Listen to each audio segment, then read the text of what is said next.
Abasawo abakugu bakalamidde nti sibakujja bakiddemu kabi wadde nga bafunye amawulire nti minisitule batwala ebyobulamu eri agamu ku malwaliro geewereza ssente basula abamu nga bakulemiddwamu pulezidenti waabwe Dr. Lubega Robert bagamba nti walina omu yafunye ku ssente zino era nga bakyandikeko nebaza minisitule olw'okusitukiramu. Bwe twogerera wano tewali yafunye ssente ezo mu akawunti ye naye nga twebaza minisitule ebyobulamu nti yavuddeyo nekola gesiki eyo naye akasente ako tukyakalinze era nga tusuubira nti kajja ba mu akawunti zaffe mu akawunti zaabo be basasudde baba nga bakasindise.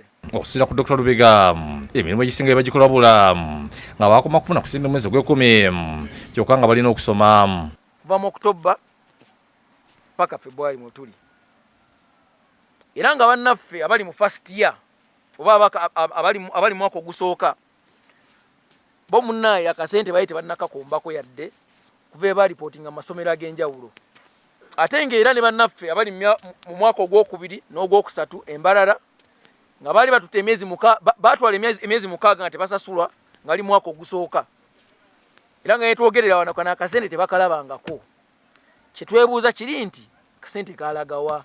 Mwekyo Dr. Lubega ategeezezza nga baatuza tabamiruka w'ekibiina ekibagatta era balina ebitundu 42 ku buli 100 baasalawo nti tewali kudda ku mulimu okuggyako abakoleddwako.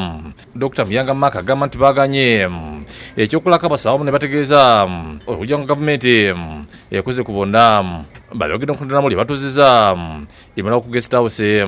Bano bategeeza nti olwo bannaabwe abatandika obutandisa emirimu gy'ekigo naye nga tebawangako wadde ekikumi.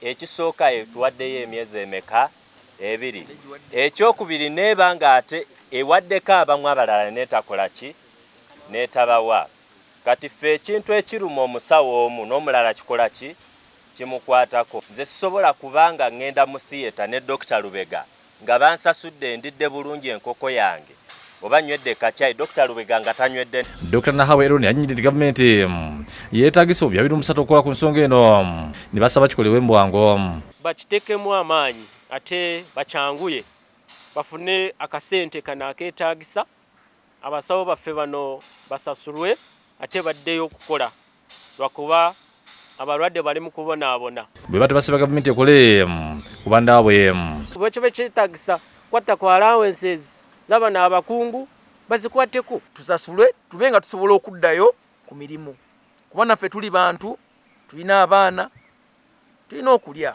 Akeddemu kano kayingidde olunaku olwokutaano bukyanga katandika okuva ku bbalaza kyokka omuwandiisi w'enkalakala minisitiri w'obulamu Dr. Diana Atwine ku bbalaza aliko bye yattaanya. Ekizibu kye tubadde nakyo nti bwe tubajetinga sente ze tujje mu finance ennamba gye batuwa ejja ate mu tusasule esingako emirundi mingi oluusi ddabu. Shamshan Naluja yakusakidde eggulu lino.